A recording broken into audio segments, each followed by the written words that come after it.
Hello friends, welcome to my channel. இன்னைக்கு இந்த வீடியோல நம்ம என்ன பார்க்க போறோம் அப்படினா வெனிலா கேக் தான் பார்க்க போறோம். ரொம்ப சாஃப்ட்டான வெனிலா கேக், ரொம்ப ஈஸியான மெத்தட்ல வீட்ல உள்ள பொருட்கள் மட்டுமே வச்சு நான் பண்ண போறேன். வாங்க இது எப்படி செய்யணும்னு வீடியோல பார்க்கலாம். அதுக்கு முதல்ல நான் எந்த பாத்திரத்துல கேக் செய்றேனோ அதுல 1 ஸ்பூன் அளவுக்கு நெய் ஊத்துறேன். நீங்க ஆயிலோ பட்டரோ எது வேணாலும் அப்ளை பண்ணிக்கலாம். அது சுத்தி நல்லா அப்ளை பண்ணிக்கங்க. அடுத்ததா 1 ஸ்பூன் அளவுக்கு மைதா மாவு போட்டு இது மாதிரி சுத்தி நல்லா டஸ்ட் பண்ணிக்கங்க. அப்பதான் நமக்கு கேக் ஒட்டாம வரும். அடுத்து ஒரு பவுலில் நான் 3 முட்டை ஆட் பண்ணுறேன். எந்த அளவுக்கு மாவு எடுக்கிறீங்களோ அதுக்கேற்ற மாதிரி நீங்கள் முட்டை ஆட் பண்ணிக்கோங்க. 200 கிராம் மாவு எடுக்கிறீங்க அப்படின்னா 2 முட்டை ஆட் பண்ணால் போதும். நான் இன்றைக்கி 300 கிராம் அளவுக்கு மாவு எடுத்திருக்கேன். அதுக்கு 3 முட்டை நான் ஆட் பண்ணுறேன்.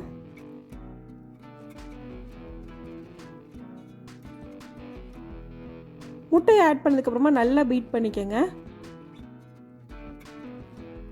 ஒரு 3லேருந்து 4 நிமிஷம் போல் நல்லா பீட் பண்ணணும்.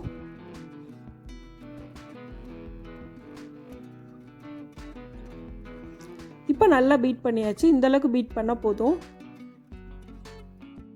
அடுத்து இது கூட 1/2 கப் அளவுக்கு நான் பால் ஆட் பண்ணுறேன். சுட வச்சு ஆற வச்ச பால் ஆட் பண்ணிக்கோங்க. இப்போ இது கூட 1 ஸ்பூன் அளவுக்கு வெனிலா எசன்ஸ் ஆட் பண்ணுறேன். அடுத்து நான் இது கூட 1/2 கப் அளவுக்கு சன்ஃப்ளவர் ஆயில் ஆட் பண்ணுறேன். உங்களுக்கு விருப்பம் அப்படின்னா நீங்கள் பட்டர் கூட ஆட் பண்ணிக்கலாம். 1 ஸ்பூன் அளவுக்கு பேக்கிங் பவுடர், 1/2 ஸ்பூன் அளவுக்கு பேக்கிங் சோடா, ஒரு பிஞ்ச் அளவுக்கு சால்ட் ஆட் பண்ணிக்கோங்க. இப்போ இது கூட 1 கப் அளவுக்கு நான் பவுடர் சுகர் ஆட் பண்ணுறேன். இப்போ இது எல்லாத்தையும் சேர்த்து நல்லா மிக்ஸ் பண்ணிக்கலாம். பவுடர் சுகர் மட்டும் உங்களோட விருப்பத்துக்கு ஏற்ற மாதிரி நீங்கள் கூடவோ குறைச்சலோ ஆட் பண்ணிக்கோங்க. இப்போ இது நல்லா பீட் பண்ணதுக்கு அப்புறமா இது கூட 1/2 கப் அளவுக்கு நான் மைதா மாவு ஆட் பண்ணுறேன்.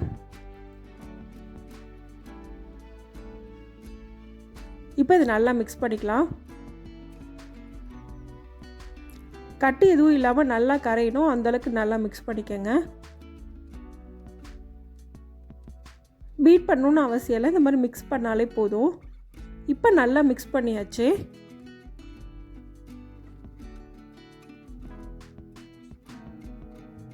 இந்த அளவுக்கு நல்லா மிக்ஸ் பண்ணிக்கோங்க. அடுத்து நம்ம நெய் தடவி வச்சுருக்க கிண்ணத்தில் இதை ஆட் பண்ணிடலாம்.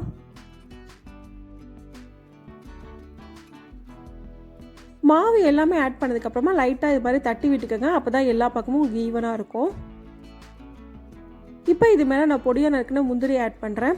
நீங்கள் பாதாம், பிஸ்தா உங்கள் விருப்பத்துக்கு ஏற்ற மாதிரி எந்த நட்ஸ் வேணாலும் ஆட் பண்ணிக்கலாம். இல்லை எதுவுமே ஆட் பண்ணாமல் ப்ளைனாகவும் செய்யலாம், அது உங்களோட விருப்பம்தான்.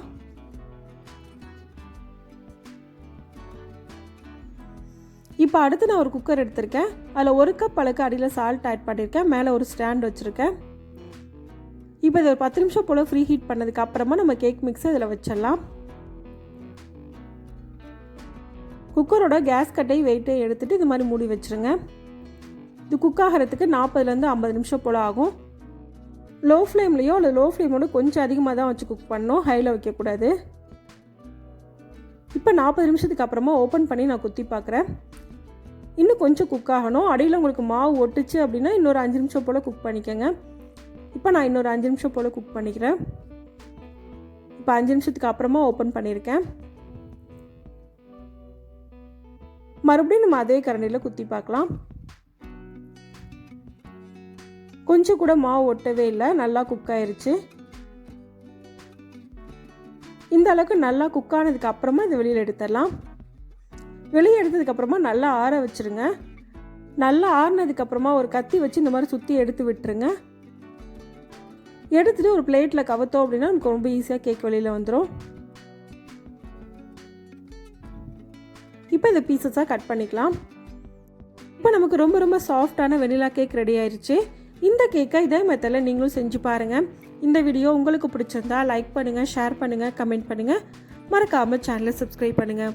தேங்க்ஸ் ஃபார் வாட்சிங்.